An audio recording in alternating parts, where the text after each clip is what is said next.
He tried to poison me. In the quiet town of Takayama, nestled deep within the Japanese Alps, there was a small inn that had stood for centuries. The inn, known as Yurei no Yado, or the Inn of the Ghosts, was a place of legend, its history intertwined with tales of spirits and strange happenings. Despite its reputation, or perhaps because of it, the inn remained a popular destination for those seeking a taste of old Japan, a place where the past lingered just beneath the surface of the present. The inn was run by an elderly man named Kenji, whose family had owned the place for generations. Kenji was a quiet, reserved man, known for his meticulous attention to detail and the way he would shuffle silently through the halls of the inn, ensuring everything was in its proper place. He had lived alone in the inn for many years, ever since his wife had passed away and his children had moved to the city.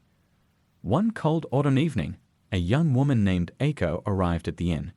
She was a university student from Tokyo, traveling alone to clear her mind before her final exams. Eiko was drawn to the inn's rustic charm and its reputation for being haunted. She wasn't superstitious, but she enjoyed the thrill of staying in a place with such a rich and eerie history. When Eiko checked in, Kenji greeted her with a polite bow and a gentle smile. His eyes, however, seemed to hold a sadness that Eiko couldn't quite place. She felt a slight unease as she followed him down the narrow hallway to her room, but she brushed it off as nothing more than her imagination. The room was simple, with tatami mats, sliding paper doors, and a low wooden table set with a tea service. Eiko unpacked her things and decided to take a bath before dinner. The bathhouse was located at the far end of the inn, separated from the main building by a short, covered walkway. The air was crisp, and as Eiko walked to the bathhouse, she noticed how silent everything was, save for the occasional rustle of leaves in the wind. The bathhouse itself was ancient, with dark wooden walls and a stone bath filled with steaming water. Eiko slipped into the water, feeling the warmth seep into her bones. She closed her eyes, letting the heat relax her muscles, and began to drift off into a light doze. Suddenly, she was startled awake by a faint sound, a whisper just on the edge of hearing. Eiko's eyes snapped open, and she looked around, but the bathhouse was empty. The whisper came again, clearer this time, but still unintelligible. It seemed to come from the shadows that clung to the corners of the room, where the flickering candlelight didn't quite reach. Eiko's heart began to race, but she forced herself to remain calm. It must be the wind, she told herself, or perhaps just her mind playing tricks on her. She quickly finished her bath and returned to her room, trying to shake off the strange feeling that had settled over her. That night, as she lay in her futon, Eiko found it difficult to sleep. The whispering seemed to follow her, growing louder and more insistent. It wasn't until the early hours of the morning that she finally drifted off exhausted. The next day, Eiko decided to explore the town. She wandered through the narrow streets, admiring the traditional wooden houses and visiting the local shrines. But no matter where she went, she couldn't shake the feeling of being watched. It was as if something was following her, just out of sight, waiting for the right moment to reveal itself. When she returned to the inn that evening, Kenji was waiting for her in the dining room with a tray of food. He smiled warmly as he served her, explaining that he had prepared a special meal just for her, a traditional dish that his family had been making for generations. The food looked delicious, and despite her unease, Eiko found herself hungry after the day's activities. As she took her first bite, a strange taste filled her mouth, bitter and metallic like nothing she had ever tasted before. She looked up at Kenji, who was watching her intently, his eyes dark and unreadable. "Is something wrong, miss?" he asked, his voice soft but with an edge that sent a shiver down Eiko's spine. Eiko hesitated, then forced a smile. "No, it's just different from what I'm used to." Kenji nodded slowly, but his expression didn't change. "This recipe has been passed down in my family for many years. It's a special dish, one that we only serve to very special guests." Eiko's unease grew stronger, and she felt her stomach churn as she took another bite. The bitter taste was overpowering now, and her mouth felt dry and numb. Panic began to rise within her, and she pushed the plate away, struggling to keep her composure. I'm sorry, I'm not feeling well," she stammered, standing up abruptly. "I think I need to lie down." Kenji's smile faded, replaced by a look of cold disappointment. "Of course," he said, his voice low. "Please, rest well." Eiko hurried back to her room, her heart pounding in her chest. She could still taste the bitterness on her tongue, and she felt a wave of nausea wash over her. Something was wrong. Terribly wrong. She knew she had to leave the inn, but as she reached for the door, a wave of dizziness hit her, and she collapsed onto the floor. When she awoke, she was lying in her futon, the room dark and silent. Her head was spinning, and her body felt heavy and sluggish. She tried to sit up, but a sharp pain shot through her stomach, and she fell back with a cry of pain. The whispering returned, louder now, echoing in her ears. It was no longer a single voice, but a chorus of many, overlapping and blending together, filling her mind with a sense of dread. Through the fog of pain and fear, Eiko realized with horror what had happened. Kenji had tried to poison her. Desperation gave her the strength to move. She crawled to the door, her vision blurred and her limbs trembling. She had to get out, had to escape before it was too late. She fumbled with the door, her fingers numb and clumsy, but finally managed to slide it open. The hallway was dark, lit only by the faint glow of moonlight filtering through the windows. Eiko dragged herself along the floor, each movement sending waves of agony through her body. The whispers followed her, growing louder, more insistent, as if urging her to give up, to let the darkness take her. But Eiko refused to give in. She reached the entrance of the inn and pushed the door open, gasping as the cold night air hit her face. She stumbled outside, her vision swimming, and collapsed onto the ground. In the distance, she could see the lights of the town, faint but still there, a beacon of hope in the darkness. Summoning the last of her strength, Eiko began to crawl towards them, her body screaming in protest with every inch she moved. The whispers grew louder, almost deafening now, but Eiko kept moving, driven by sheer willpower. She was almost there, so close to safety, when she felt a cold hand on her shoulder. She looked up, and there, standing over her, was Kenji. His face was expressionless, his eyes dark and hollow. In his hand, he held a small cup filled with a dark liquid. "Drink," he said, his voice echoing with the whispers. "It will all be over soon." Eiko tried to scream, but no sound came out. She could only watch in terror as Kenji knelt beside her, pressing the cup to her lips. But before she could be forced to drink, the lights of a passing car illuminated the road, startling Kenji. He looked up, his expression turning to one of frustration and anger. Without a word, he stood and disappeared into the shadows, leaving Eiko alone in the cold. The car stopped, and a group of townspeople rushed to her side, their voices filled with concern and fear. They carried her to safety, away from the inn and the whispers that had nearly claimed her life. Eiko was taken to the hospital, where she slowly recovered from the poisoning. The police investigated the inn, but Kenji was never found. The inn was abandoned, left to decay as the legend of Urei no Yedo grew even darker. Eiko never returned to Takayama, but the memory of that night haunted her for the rest of her life. And in the quiet moments, when the world seemed too still, she could still hear the whispers, faint and distant, reminding her of the night she had come so close to death at the hands of the innkeeper who had tried to poison her. "He tried to poison me," Part 2. Eiko's life was never the same after that harrowing night at Urei no Yedo. The experience had left her with more than just a physical scar. It had planted a seed of fear deep within her, one that grew and twisted until it consumed her every thought. Months passed, and Eiko returned to her studies in Tokyo, but she couldn't shake the sense that something was always watching her, lurking just beyond the edge of her consciousness. She tried to move on, to forget the horrors of that night, but the whispers had followed her, invading her dreams and filling her waking hours with dread. The police had closed the case, labeling it an unsolved mystery. Kenji had vanished without a trace, and the inn had been abandoned, left to rot in the shadow of the mountains. The townspeople avoided the place, speaking of it only in hushed tones, as if afraid that even mentioning its name might summon something terrible. Eiko began to see things, flickers of movement in the corners of her eyes, shadows that seemed to stretch and shift unnaturally. She would wake in the middle of the night, drenched in sweat, convinced that Kenji was standing at the foot of her bed, his dark eyes boring into her soul. But whenever she looked, there was nothing there. Just the darkness and the lingering echoes of the whispers that had almost driven her mad. One evening, as Eiko sat alone in her apartment, she received a call from an unknown number. Hesitantly, she answered, and a woman's voice, soft and trembling, came through the line. Eiko-san, I need your help. The voice was unfamiliar, but there was something in the tone that made Eiko's blood run cold. She listened, her heart pounding in her chest. I don't know who else to turn to, the woman continued. My name is Yuki, and I think the same thing that happened to you is happening to me. Eiko's breath caught in her throat. What do you mean?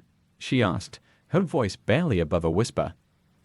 I'm staying at an inn near Takayama, Yuki said, her words rushing out as if she feared she might lose the courage to speak them. It's called Urei no Yado. I heard the whispers, just like you did. And the innkeeper, he tried to. The line went dead, cutting off Yuki's frantic words. Eiko stared at her phone, her mind racing. How could this be happening again? The inn had been closed, abandoned. There was no way someone could be staying there now.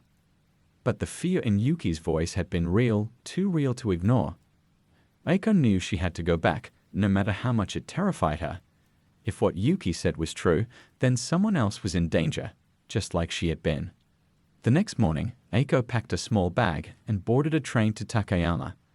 The journey felt like a descent into a nightmare, the familiar landscape taking on a sinister quality as the train wound its way through the mountains. The closer she got, the more the whispers seemed to grow, echoing in her mind until she could barely think. When she arrived in Takayama, the town felt different, darker, as if the shadows were deeper and the air colder than before. She made her way to the edge of the town, where the road to Urei no Yado began.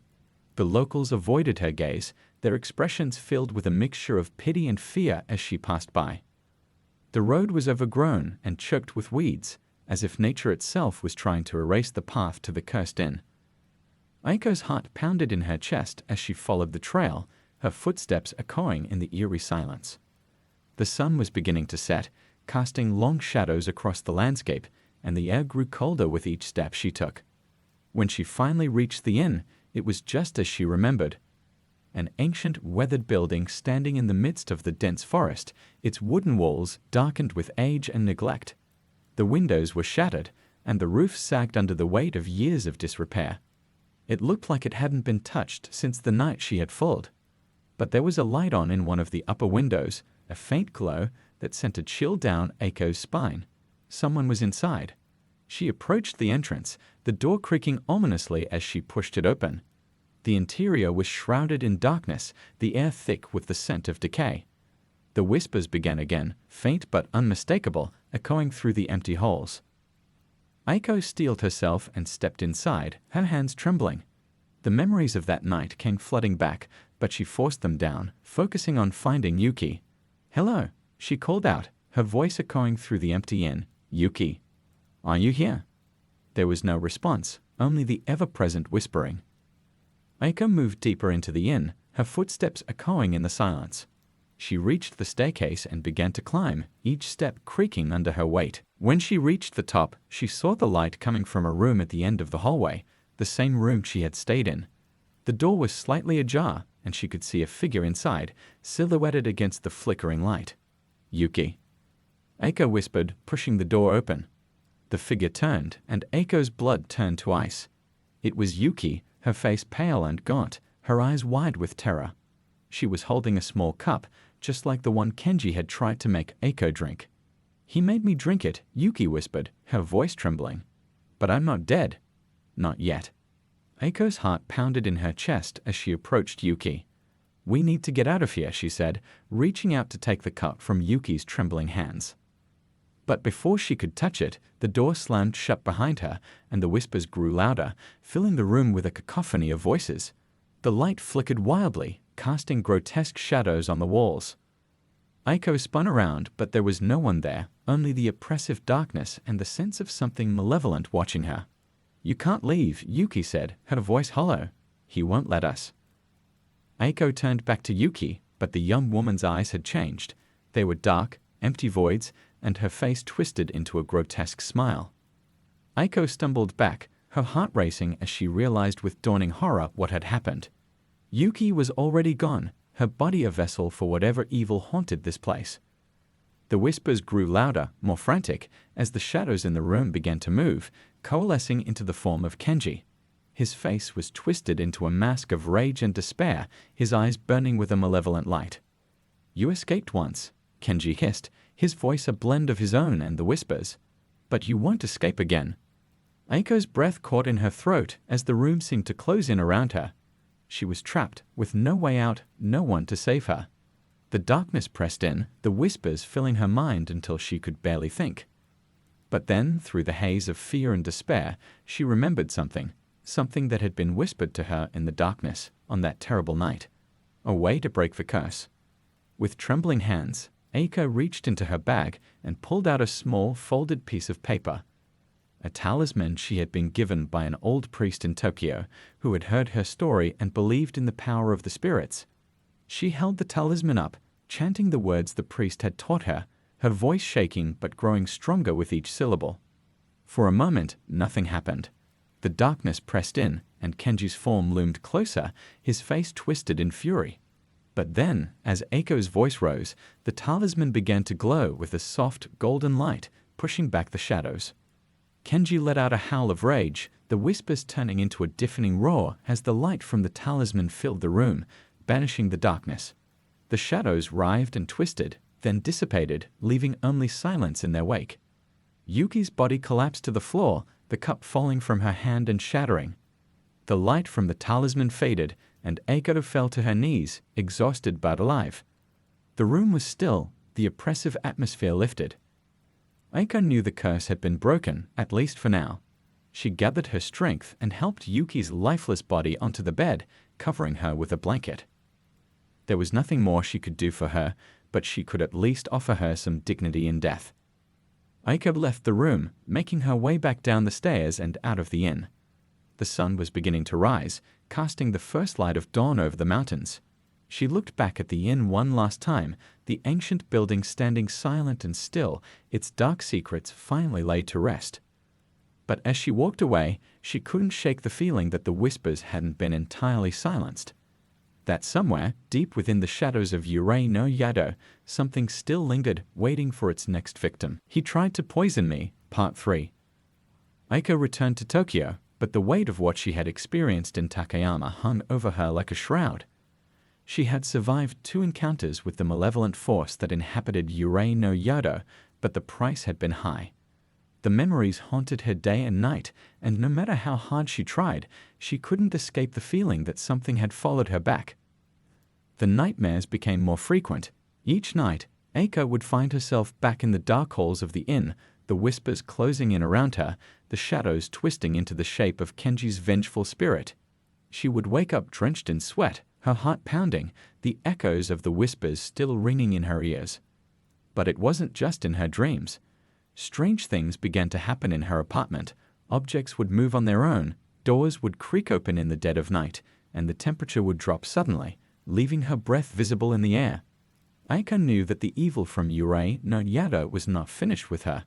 It had latched onto her, and it was growing stronger.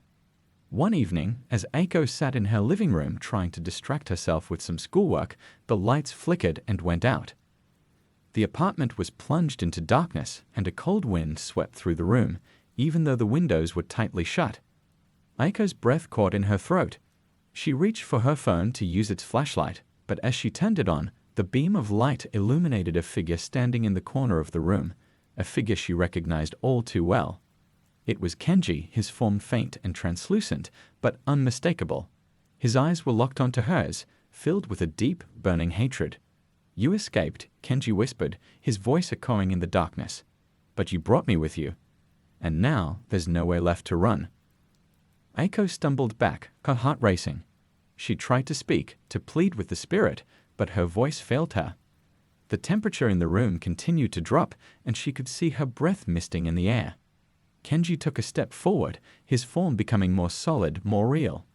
The shadows around him seemed to pulse with malevolent energy, and the whispers began again, louder and more insistent. Eiko knew she had to do something, but she was paralyzed with fear. The talisman she had used to banish the spirit at the inn was still in her bag, but it had lost its power. She could feel it, could sense that it would be useless against the spirit in its current state. Desperation drove her to act. She turned and ran, bolting out of her apartment and down the stairs to the street below.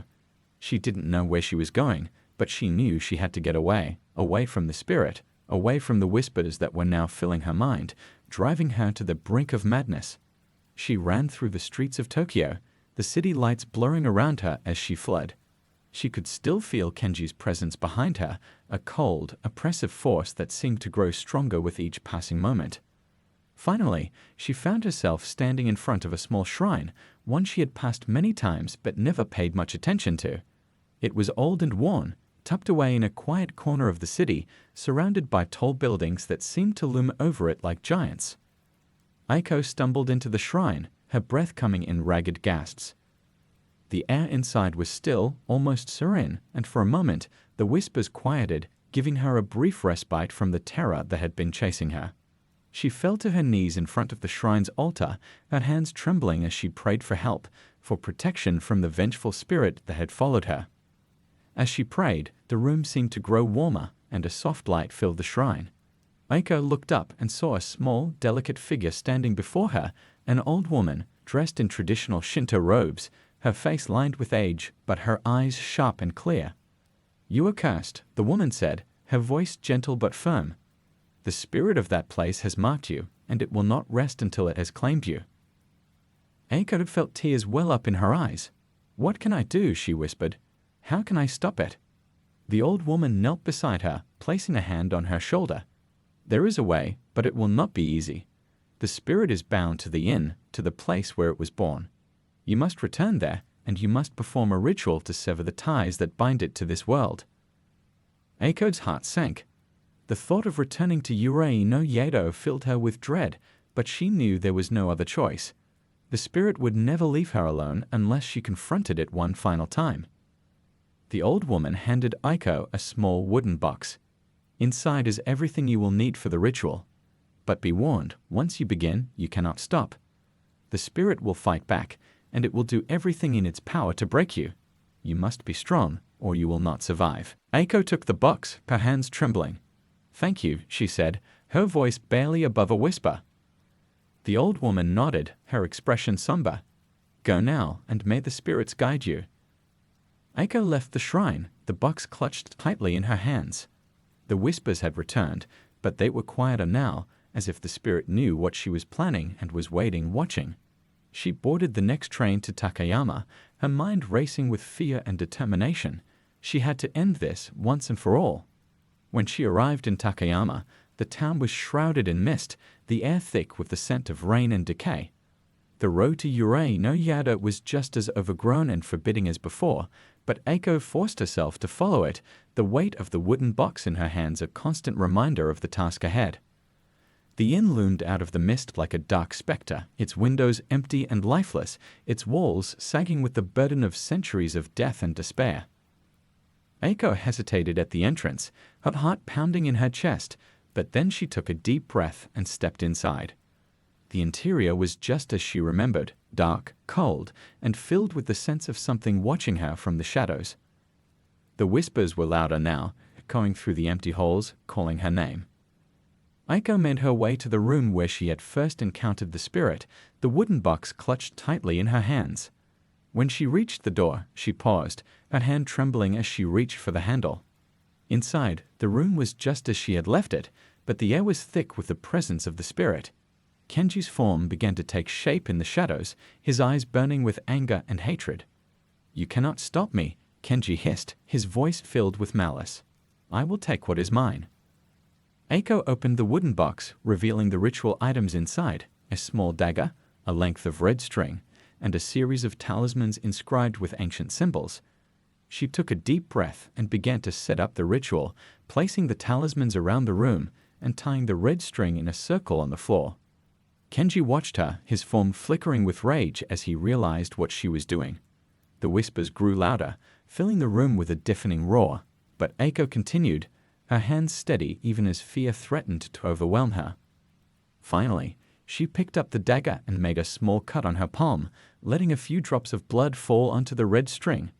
The string began to glow with a faint, eerie light, and the whispers grew even louder, almost unbearable. Aiko began to chant the words the old woman had taught her, her voice strong and clear despite the fear that gripped her. The light from the string grew brighter, pushing back the shadows, and Kenji let out a scream of rage, his form beginning to waver. "You cannot do this," he howled, the whispers turning into a cacophony of voices, each one filled with pain and anger. But Aiko didn't stop. She continued the chant, her voice rising above the noise, the light from the string filling the room with a brilliant, blinding glow. With a final scream, Kenji's form shattered, the shadows dissipating into nothingness. The whispers fell silent, leaving only the sound of Aiko's ragged breathing in the stillness of the room. It was over. Aiko collapsed to the floor, the dagger slipping from her fingers as the last of her strength left her. The inn was silent now, the oppressive atmosphere lifted, and for the first time in what felt like forever, she felt a sense of peace. She knew the spirit was gone, its ties to the world severed by the ritual. The curse of Yurei no Yado had finally been broken. But as she lay there, exhausted and drained, Aiko couldn't shake the feeling that something had changed within her. The experience had left its mark, not just on her body, but on her soul. She had confronted the darkness and survived, but she knew she would never be the same. Aiko slowly rose to her feet, the wooden box empty now, its contents used to banish the spirit. She walked out of the room, out of the inn, and into the cold morning light. The road back to Takayama was long, and Aiko walked it alone, her mind filled with the memories of what she had faced. She had defeated the spirit, but she knew the darkness would always be a part of her, a reminder of the horrors she had endured. As she reached the edge of the town, she looked back one last time at the road leading to Yurei no Yado. The mist had cleared, and the sun was beginning to rise, casting a warm glow over the landscape. Aiko turned away and walked into the town, ready to leave the past behind. But even as she did, she knew the whispers would never truly fade, always lingering in the background, a constant reminder of the night she had faced the darkness and lived to tell the tale. And somewhere, deep in the shadows of the world, the spirit of Yurei no Yado waited, biding its time, waiting for the next soul to stumble into its grasp. He tried to poison me, Part 5. Years passed since Aiko's sacrifice, and the story of Yurei no Yado faded into obscurity. The inn, once feared and shrouded in legend, became nothing more than a crumbling ruin, swallowed by the encroaching forest. The townspeople of Takayama no longer spoke of it, and it was eventually forgotten, a dark chapter in the town's history that had finally been closed. But the darkness that had once plagued the inn was not entirely extinguished. It had been contained, sealed away by Aiko's sacrifice, but the remnants of its malevolent energy still lingered in the shadows, waiting for a chance to resurface. One autumn evening, a young couple, Kaido and Hana, were exploring the outskirts of Takayama. They were both avid hikers and had heard about the abandoned inn from an old map they found in a local antique shop. Intrigued by the mysterious location, they decided to venture out and see it for themselves. The forest was dense and overgrown, the trees towering overhead like silent sentinels. The path to the inn was almost entirely hidden, choked with vines and fallen leaves, but Kaido and Hana pressed on, eager to uncover the forgotten relic. As they walked, the air grew colder, and a heavy mist began to settle over the forest. The sun was sinking below the horizon, casting long, eerie shadows across the path. Hana shivered, pulling her jacket tighter around her. There was something unsettling about the place, something that made her uneasy, but she brushed it off as just nerves. Finally, after what felt like hours of trekking through the thick underbrush, they emerged into a clearing. There, standing before them, was the inn, Yurei no Yado, its once grand structure now a decaying ruin. The walls were crumbling, covered in moss and ivy, and the windows were dark and empty, like hollow eyes staring out at them. The roof had partially collapsed, and the wooden beams were rotting away, but there was still a haunting beauty to the place, a reminder of its long-forgotten past. "This is it," Kaido said, his voice filled with excitement as he pulled out his camera. "This place is amazing. I can't believe it's still standing." Hana nodded, but she couldn't shake the feeling of unease that had settled over her. There was something about the inn that felt wrong, as if it were a place that time had forgotten for a reason. "We should be careful," Hana said quietly, her eyes scanning the darkened windows. "I've heard stories about places like this." Kaido laughed, waving off her concerns. Come on, Hana, it's just an old building. What could possibly happen? Reluctantly, Hana followed Kaido as he made his way toward the entrance. The door was hanging off its hinges, creaking ominously as Kaido pushed it open. The air inside was stale, filled with the scent of decay and neglect. Dust motes danced in the faint light that filtered through the broken windows, and the floorboards groaned under their weight. Kaido began to explore the ground floor, snapping pictures of the dilapidated interior, while Hana stayed close behind, her unease growing with every step. The inn was eerily silent, the only sounds their footsteps and the occasional creak of the old building settling. As they moved deeper into the inn, Hana began to notice something strange. The air grew colder, and the shadows seemed to deepen, as if the light itself was being swallowed by the darkness. She could feel a presence, something watching them from the shadows, but whenever she turned around, there was nothing there. Kaido, maybe we should leave, Hana said, her voice trembling slightly. This place gives me the creeps. Kaido was about to respond when a sudden gust of wind swept through the inn, slamming the door behind them shut with a deafening bang. The sound echoed through the empty halls, sending a chill down Hana's spine. That was weird, Kaido muttered, his excitement now tempered with a hint of unease. Maybe you're right, let's get out of here. But as they turned to leave, the floor beneath them groaned, and then gave way with a sickening crack. Hana screamed as she felt herself falling, the world spinning around her as she plunged into darkness. When she came to, Hana found herself lying in a dimly lit room. Pain shot through her leg as she tried to move, and she realized with horror that she had landed in the basement, her leg trapped beneath a heavy beam. Kaido, she called out, her voice echoing in the silence. Kaido, are you okay? There was no response. Panic set in as she struggled to free herself, but the beam wouldn't budge. Her heart raced as she realized just how trapped she was. Suddenly, a soft whisper echoed through the room, sending a chill down her spine. It was faint at first, almost like a breeze, but it grew louder, more distinct, until Hana could make out the words. Help me. Hana froze, her breath catching in her throat.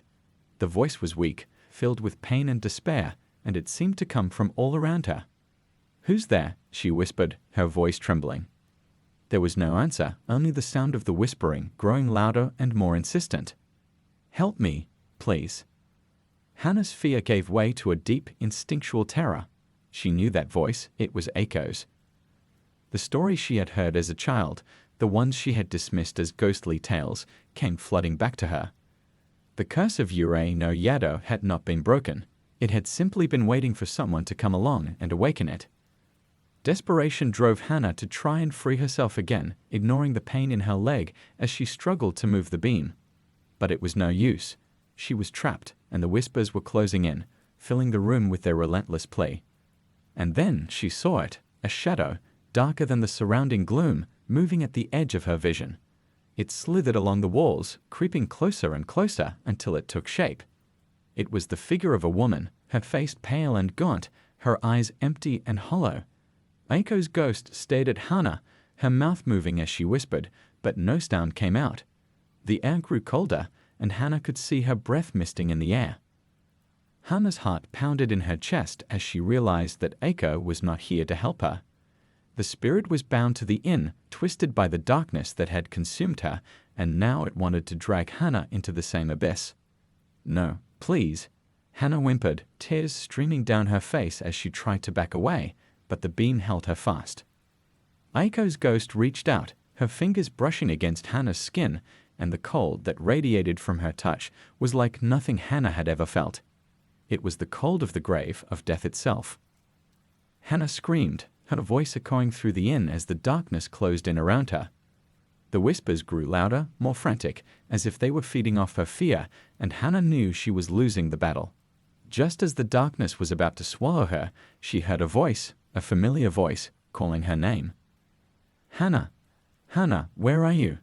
It was Kaido. He was alive. The realization jolted her back to reality, and she screamed his name with all the strength she could muster. Kaido! I'm here. Help me. Kaido's footsteps echoed through the inn, growing closer, and then he appeared at the top of the staircase, his face pale with fear. Hana, hold on. I'm coming. Kaido scrambled down the broken stairs, his eyes wide with terror as he saw the state Hana was in. Without a word, he began to lift the beam, grunting with effort as he tried to free her. But Aiko's ghost wasn't going to let them go that easily. The shadows around them began to move, twisting and writhing as they closed in. The temperature in the room dropped even further, and the whispers reached a fever pitch, drowning out all other sounds. "Hurry, Kaido!" Hana screamed, her voice filled with panic as the darkness crept closer. With one final heave, Kaido managed to lift the beam just enough for Hana to pull her leg free. She scrambled to her feet, wincing in pain, and the two of them bolted for the stairs. But as they reached the top, the shadows surged forward, blocking their path.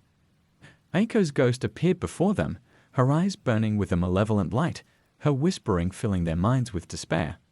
"You can't escape," she hissed, her voice a chorus of tortured souls.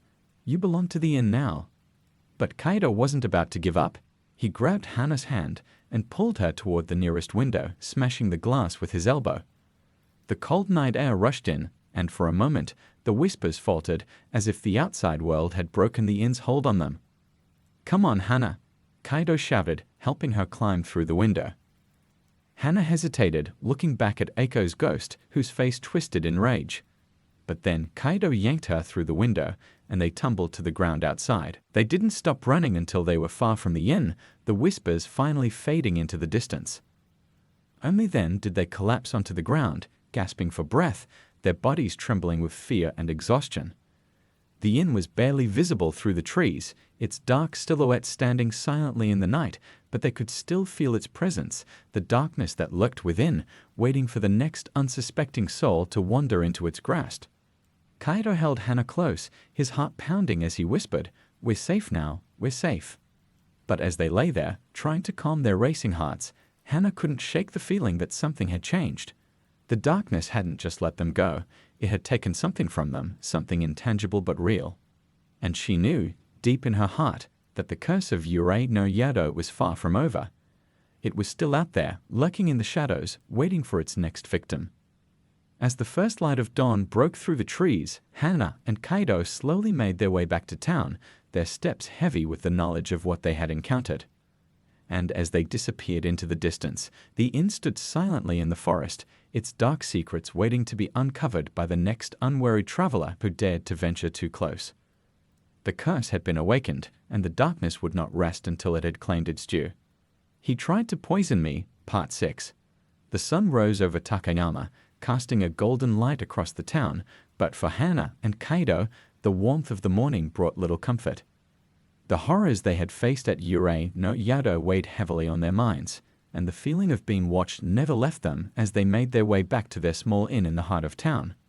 They entered the inn quietly, avoiding the curious stares of the other guests, and retreated to their room. Hana's leg throbbed with pain, and Kaido quickly fetched a first aid kit to tend to her injuries. As he cleaned and bandaged her leg, they exchanged worried glances, neither of them needing to voice what they were both thinking. They had survived, but something had changed, something that neither of them could fully understand.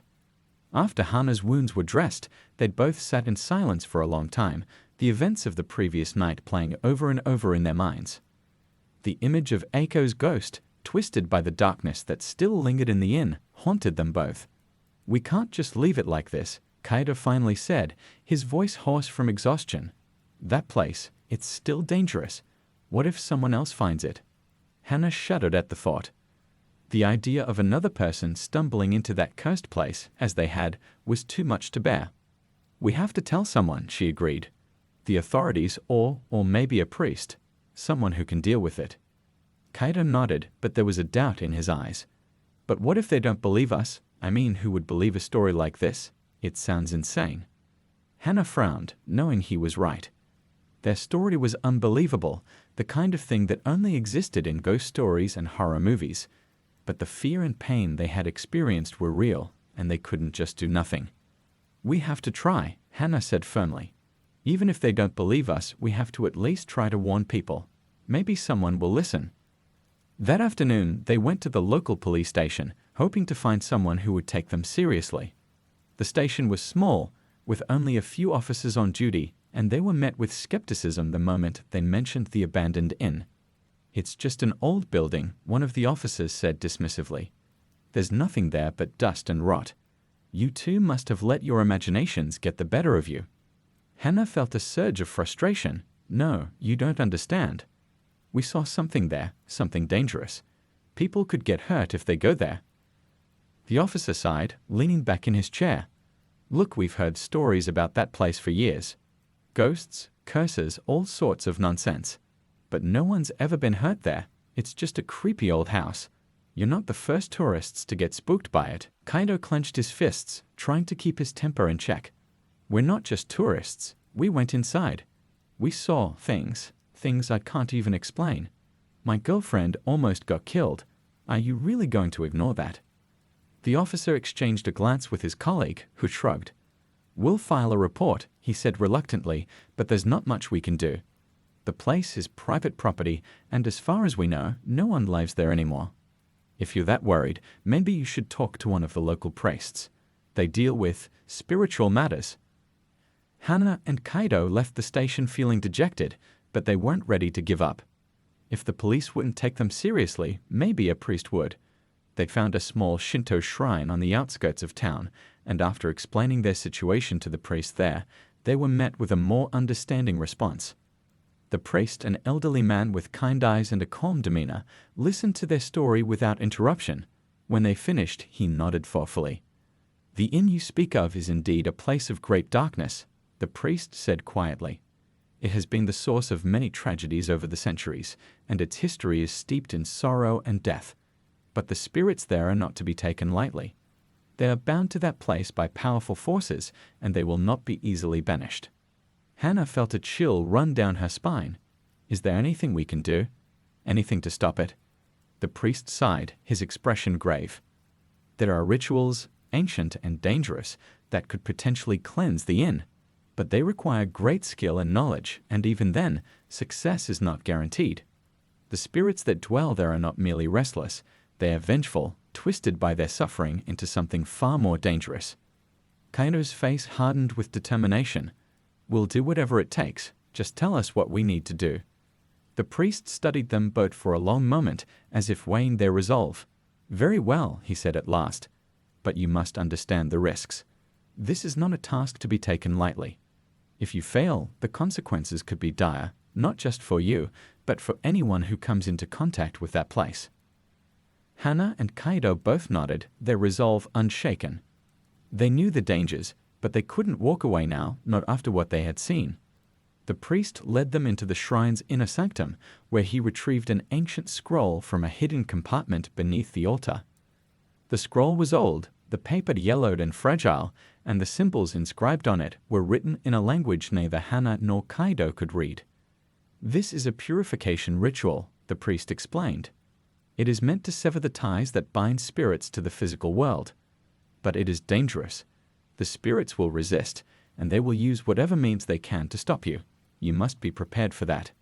He handed the scroll to Hana, who took it with trembling hands. What do we need to do? The priest gave them a list of items they would need to gather for the ritual, sacred herbs, talismans, and a special incense that could only be found in a specific shop in town.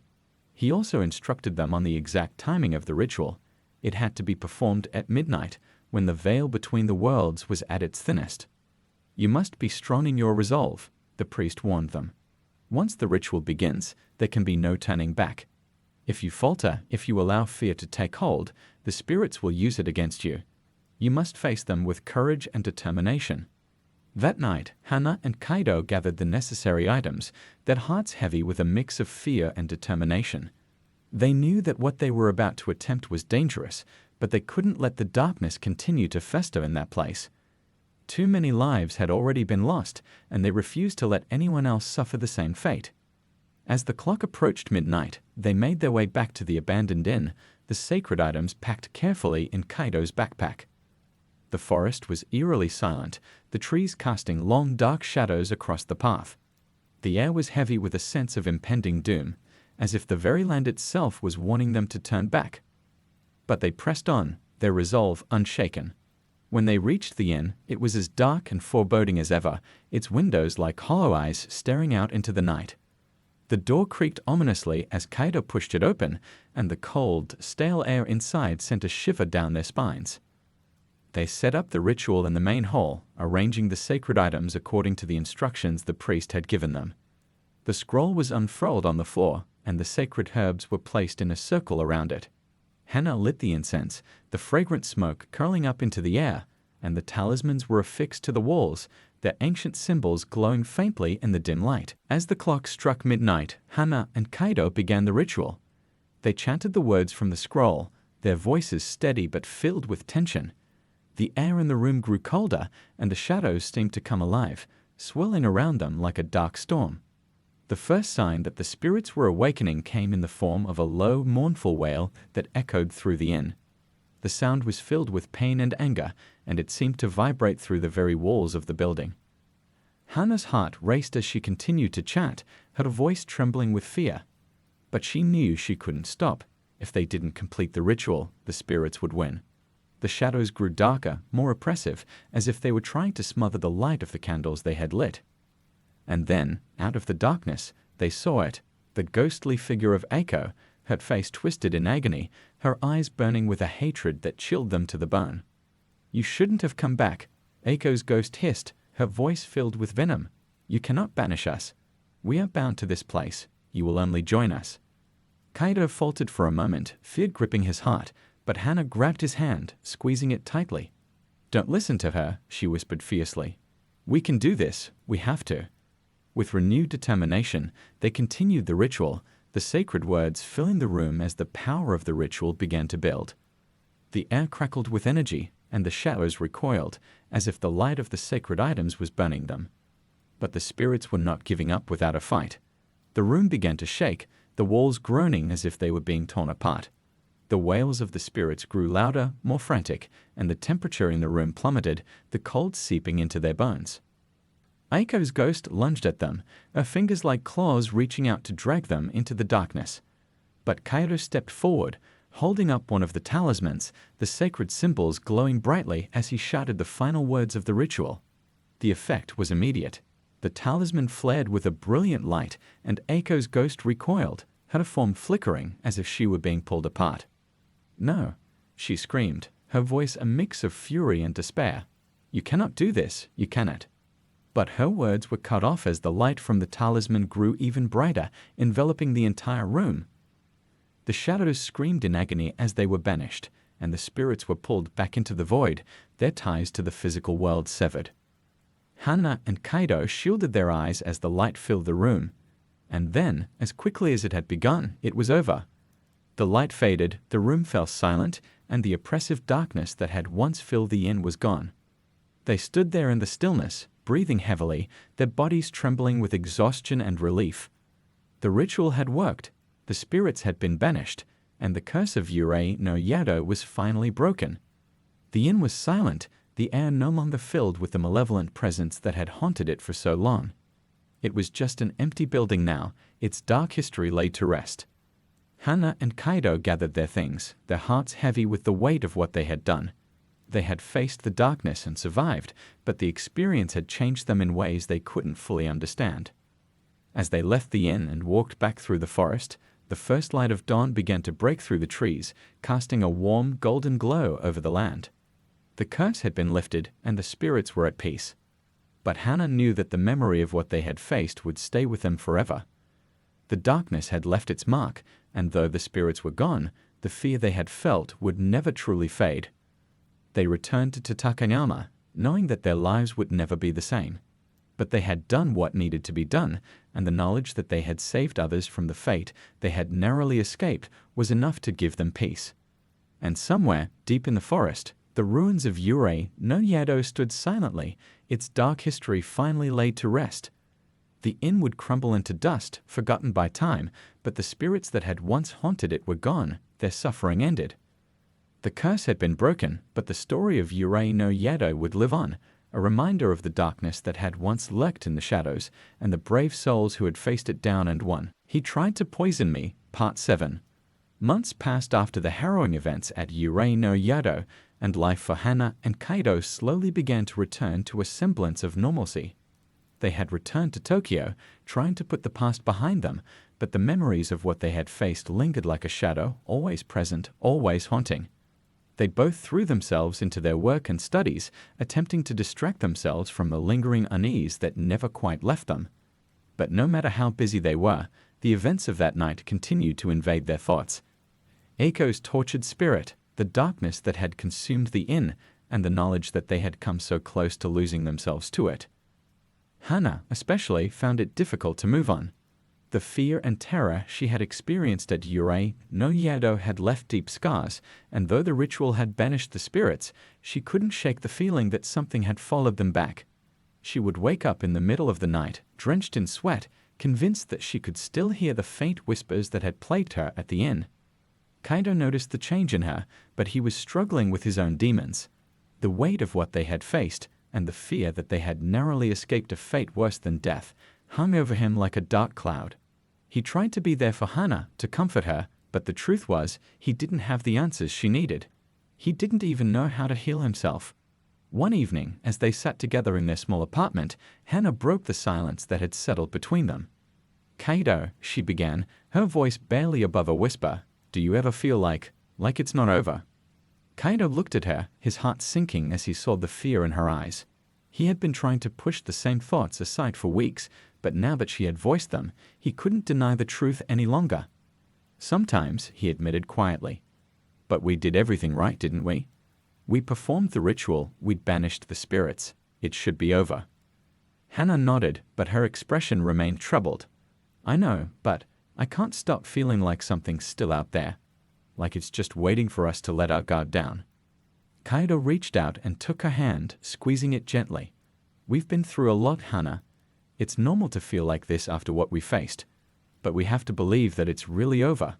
Otherwise, we'll never be able to move on." Hana looked down at their joined hands, her thoughts racing. She wanted to believe him, wanted to believe that they were safe now, but the nagging doubt wouldn't leave her.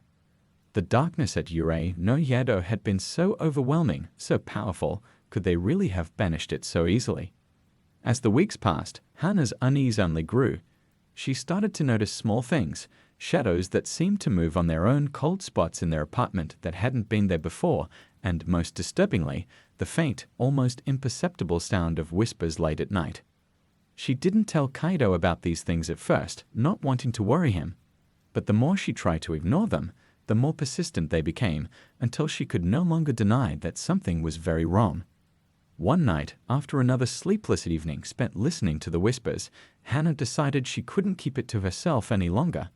She needed to tell Kaido to find out if he was experiencing the same things, or if she was simply losing her mind. "Kaido," she said softly as they lay in bed, her voice trembling with fear, "I need to tell you something." Kaido turned to her, his expression concerned. "What is it, Hana?" She hesitated, fear and doubt warring within her. But then she took a deep breath and told him everything, the whispers, the shadows, the feeling that something was still watching them. Kaido listened intently, his face growing more serious with each word. When she finished, he was silent for a long moment, his thoughts clearly racing. "Hana," he finally said, his voice low, "I've been hearing them too. The whispers, the shadows. I didn't want to say anything because I thought it was just me.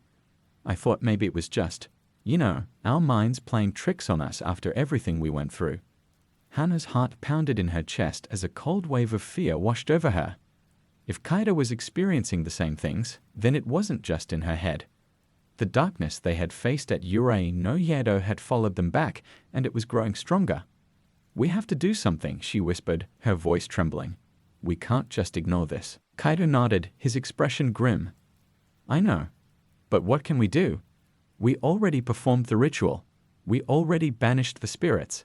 What more is there?" Hana's mind raced, trying to think of a solution. The priest they had consulted in Takayama had told them that the ritual was dangerous, but it was supposed to be final. What could have gone wrong?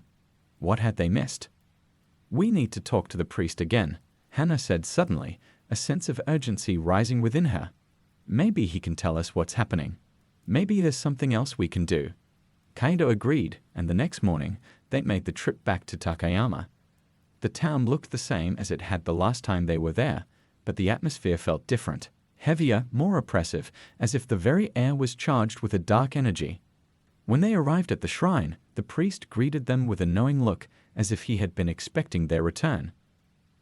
"I see that you have not found peace," he said, his voice gentle but tinged with sorrow. Hana and Kaido explained what they had been experiencing, the fear and the whispers that had plagued them since leaving Yurei no Yado. The priest listened carefully, his expression growing more troubled with each passing moment. "When you performed the ritual," the priest began slowly, "you succeeded in severing the spirit's ties to the physical world. But the darkness that had taken root in that place was very old, very powerful. It seems that a part of it has latched onto you, drawn to the fear and pain you experienced there." Hana's heart sank. "What can we do? How do we get rid of it?" The priest sighed deeply. "The darkness is like a parasite. It feeds on your fear, your doubts, your pain. The more you give into it, the stronger it becomes.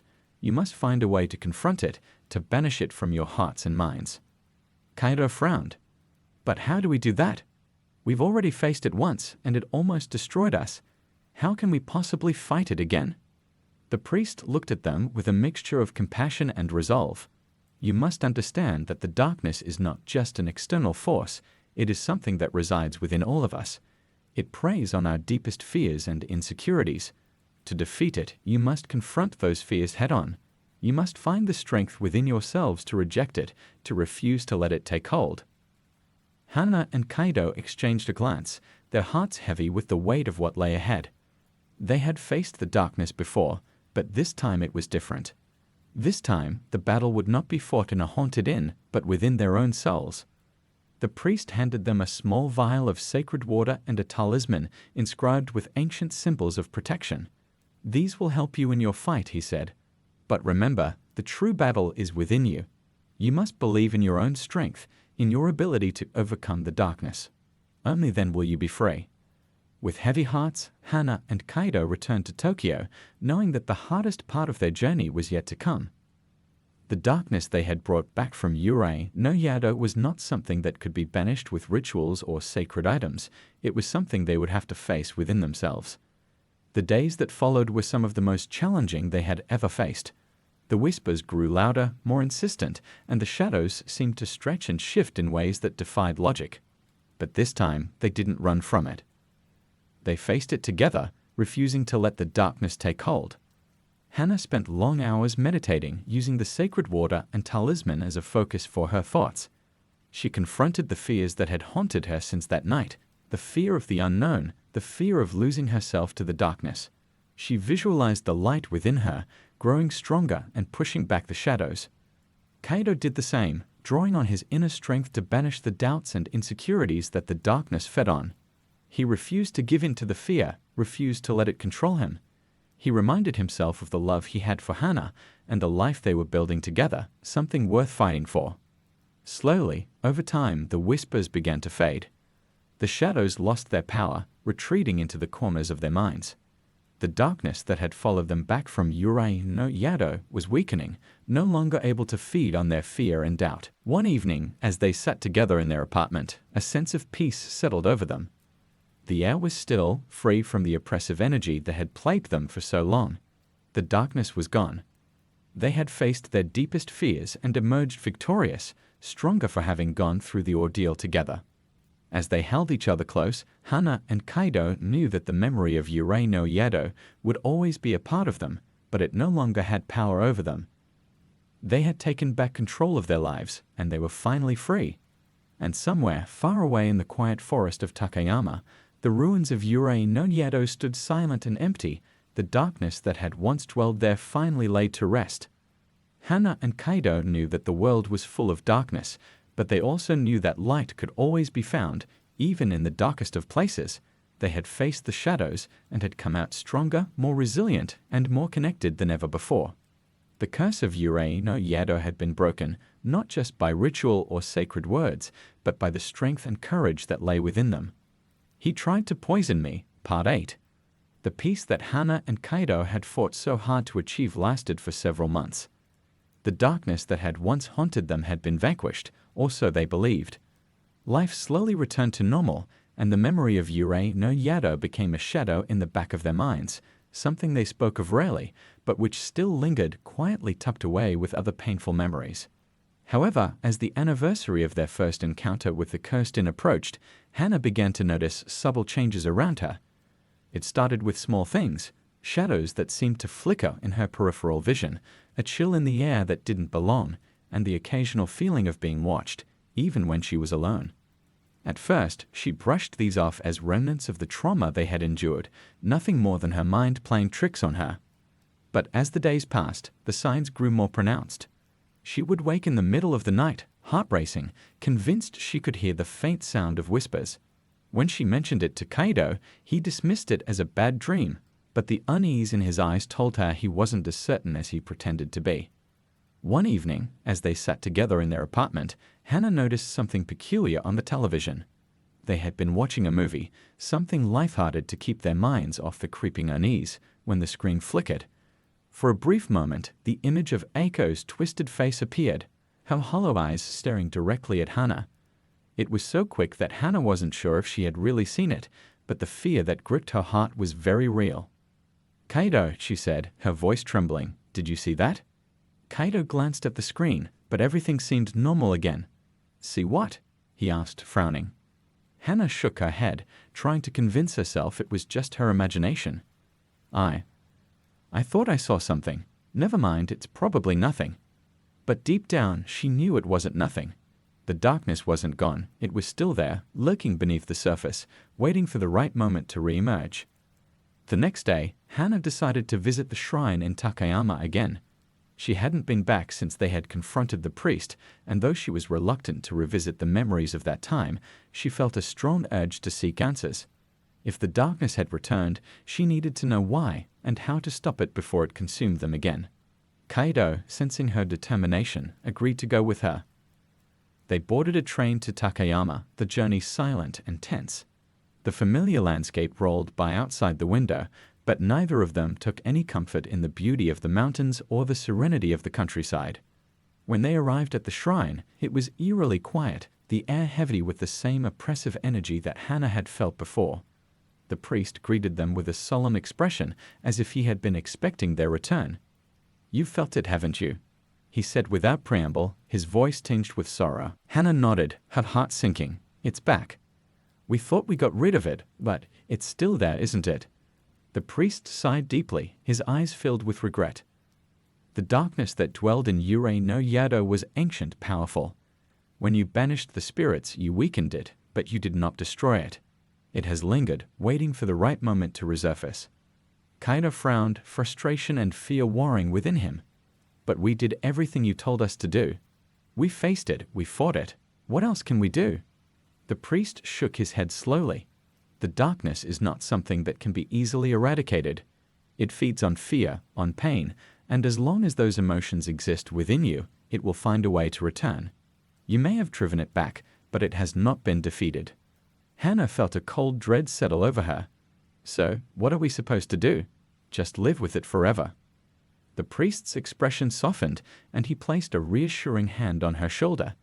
"No, you must find a way to heal completely, to let go of the fear and the pain that the darkness clings to. Only then will it lose its hold on you. But I fear that as long as the memory of Yurei no Yado haunts you, the darkness will continue to return." Kaido looked at Hannah, his eyes filled with determination. "We've faced it before, and we'll do it again if we have to. But how do we stop it for good?" The priest hesitated, as if weighing his words carefully. "There is one way," he said finally, "but it is dangerous, and the outcome is uncertain. The darkness that resides within Yurei no Yado is tied to the land itself. To truly banish it, you would have to confront it at its source, at the inn. But this time, you must not merely banish the spirits, you must cleanse the land of the darkness entirely." Hannah's heart pounded in her chest. The thought of returning to Yurei no Yado filled her with dread, but she knew they couldn't keep running from this. They had to face it once and for all. "How do we do that?" she asked, her voice steady despite the fear gnawing at her insides. The priest retrieved an old weathered box from the altar, similar to the one he had given them before. "Inside this box are the tools you will need to perform a cleansing ritual.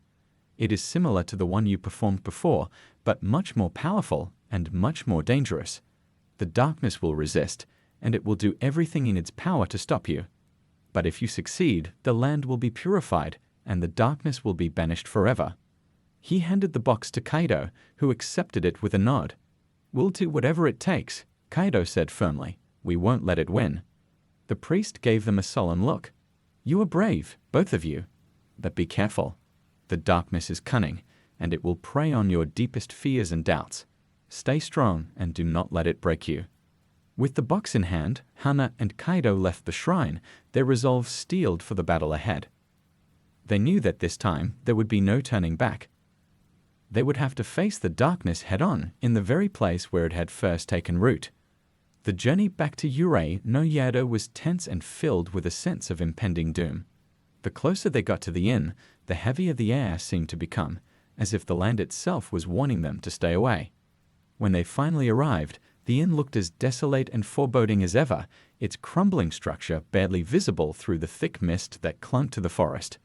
The silence was oppressive, broken only by the faint rustling of leaves and the occasional distant call of a bird. Hana and Kaido approached the inn with a mix of fear and determination.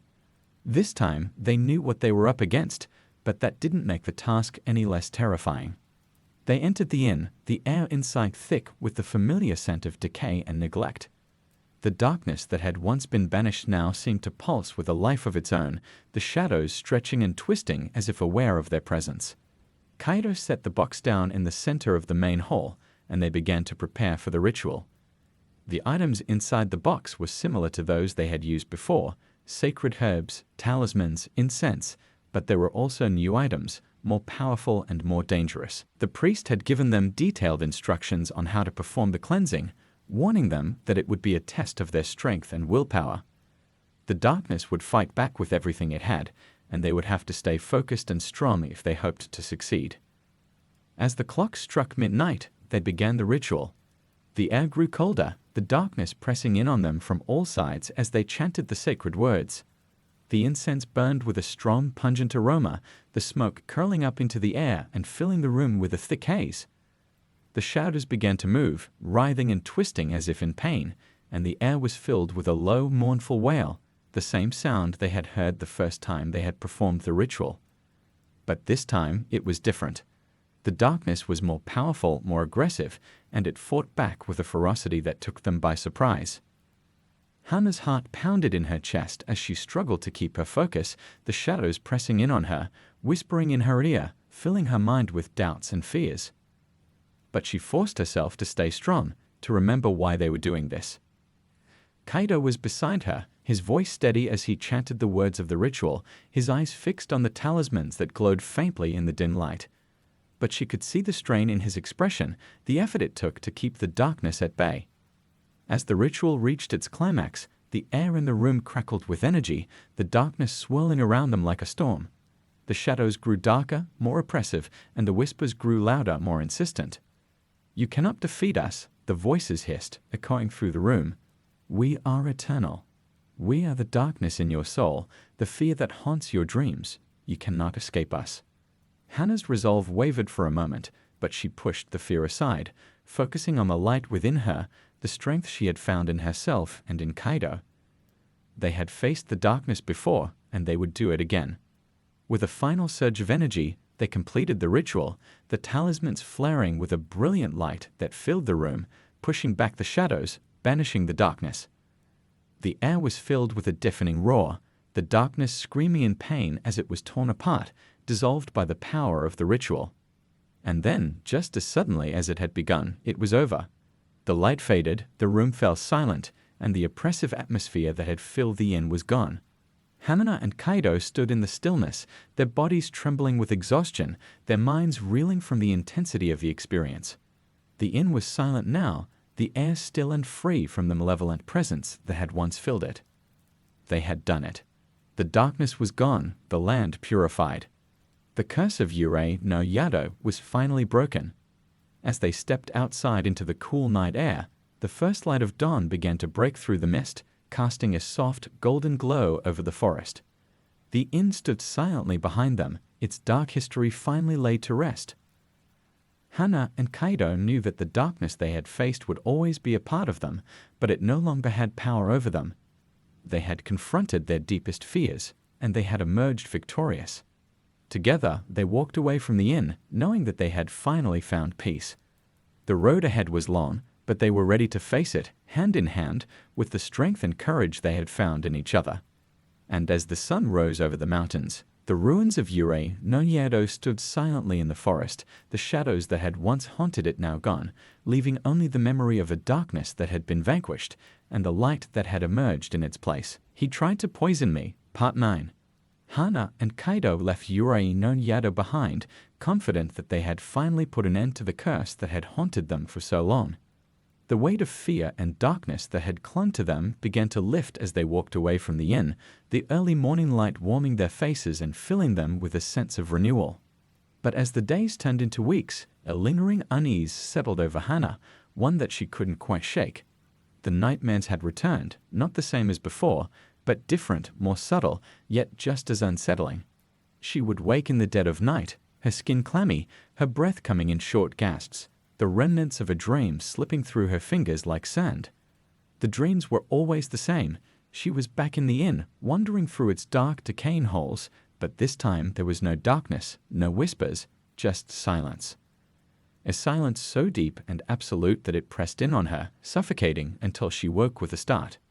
Kaido noticed the change in her, how she would stare off into space, lost in thought, her eyes clouded with something he couldn't quite place.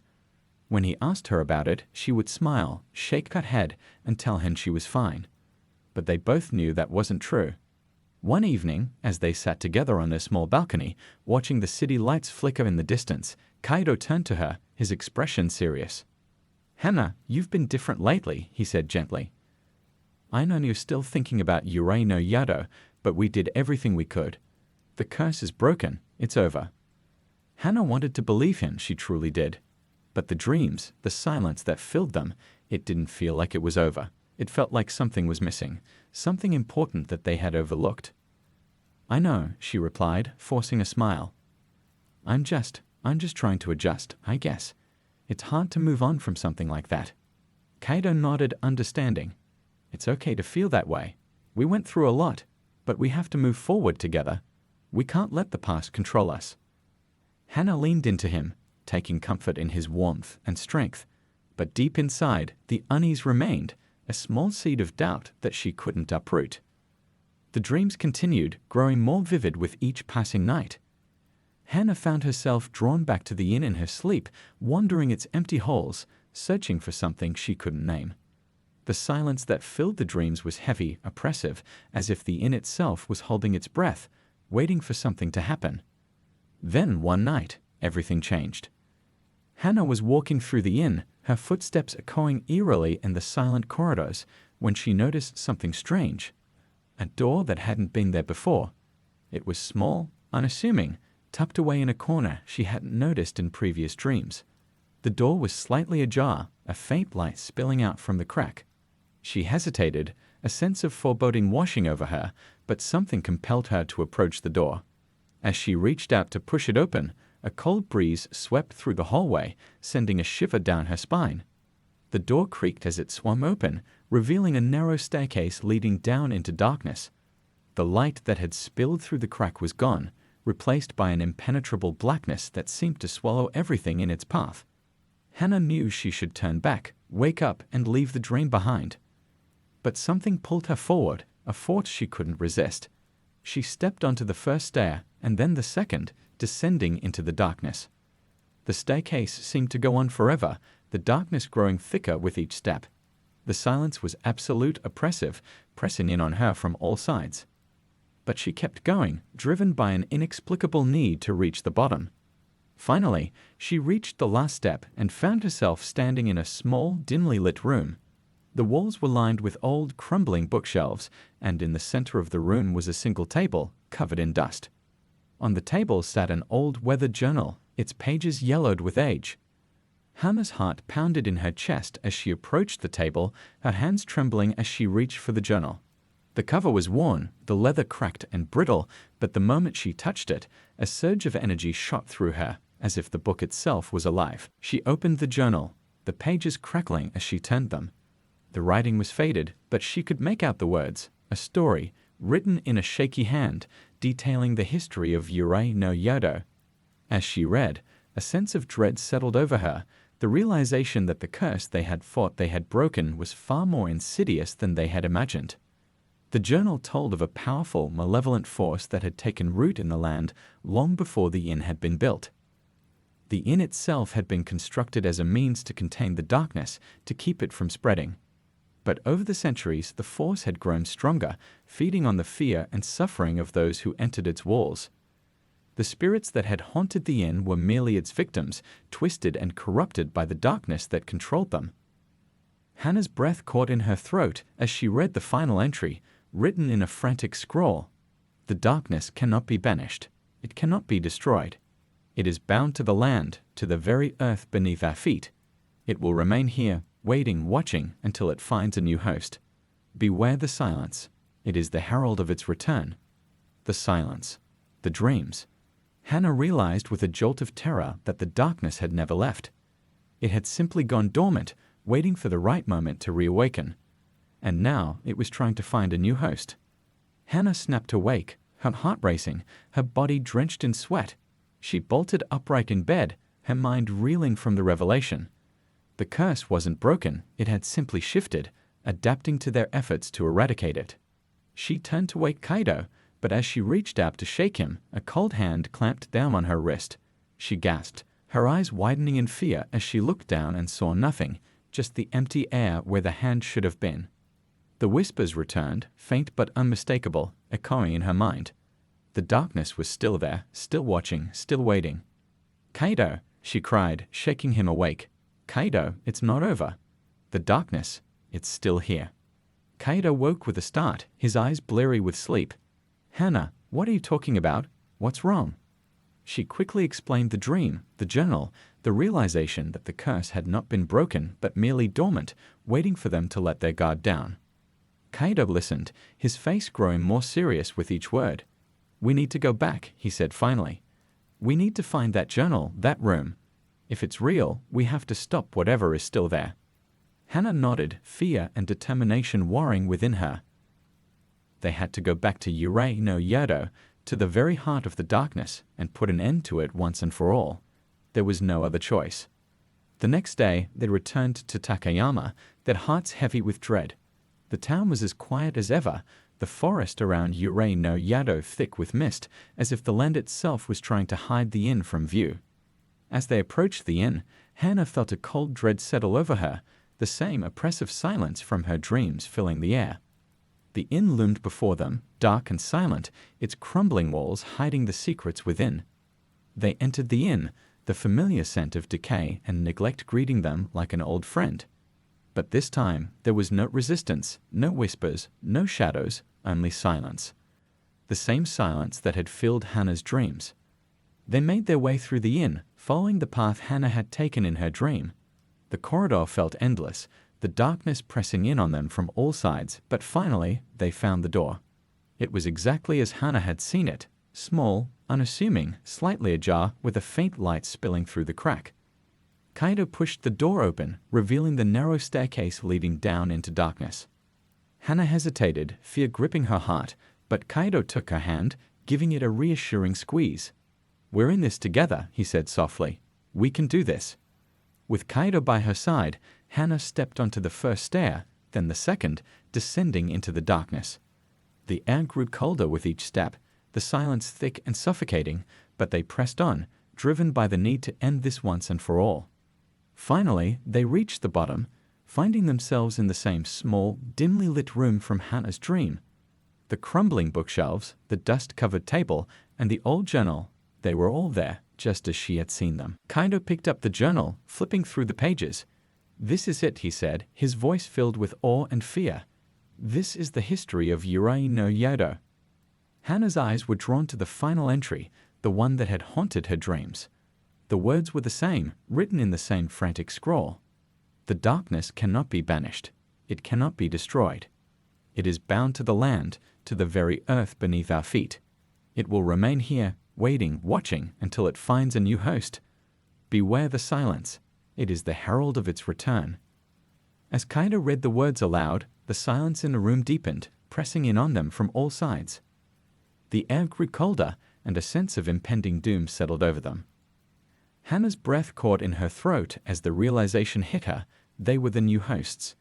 The darkness had been waiting for them, drawing them back to the inn, luring them into its grasp.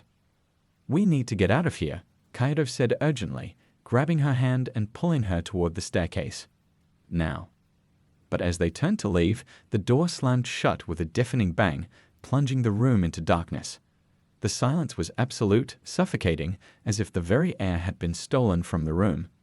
Panic surged through Hannah as she realized they were trapped. The darkness had them right where it wanted them. "Kaido," she cried, her voice trembling with fear. "What do we do?" Kaido fumbled in the darkness, trying to find the door, but it was as if the walls themselves had closed in on them. The silence was so complete that it felt like a living thing, pressing down on them, suffocating them. "We have to break the silence," Kaido said, his voice barely audible in the crushing stillness. "We have to fight it somehow." Hannah's mind raced, trying to think of a way to break free from the darkness. The silence was the key, she was sure of it. But how could they fight something so intangible, so pervasive? Then, in the depths of her fear, an idea came to her. The journal had said that the darkness fed on fear and pain, that it was bound to the land itself. But what if they could break that connection, sever the ties that bound the darkness to the earth? "Kaido," she said, her voice trembling with both fear and hope, "we need to destroy the journal. It's the link, the thing that's keeping the darkness tied to this place. If we destroy it, maybe we can break the curse for good." Kaido hesitated, the weight of the decision pressing down on him.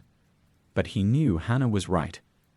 The journal was the key to everything, the history of the inn, the darkness that had taken root there, and the curse that had plagued them for so long.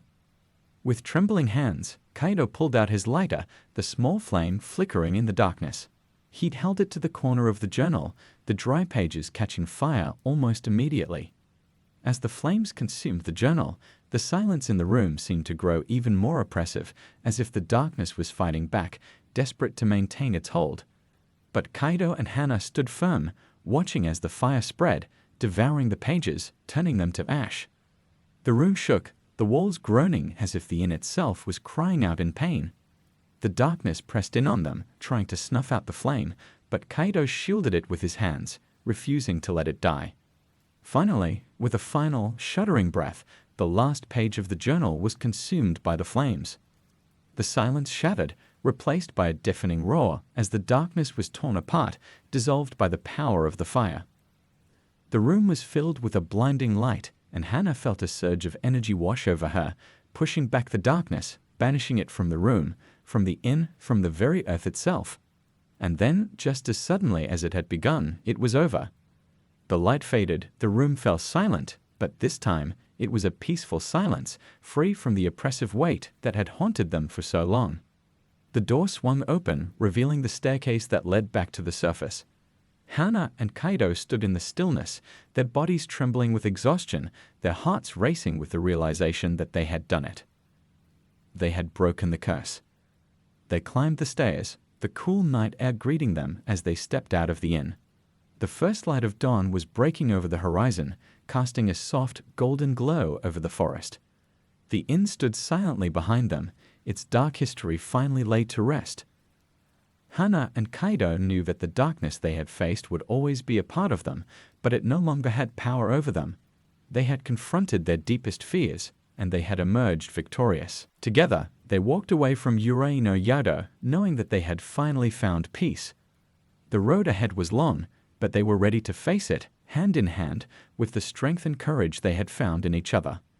And as the sun rose over the mountains, the ruins of Urei no Yado stood silently in the forest, the shadows that had once haunted it now gone, leaving only the memory of a darkness that had been vanquished, and the light that had emerged in its place.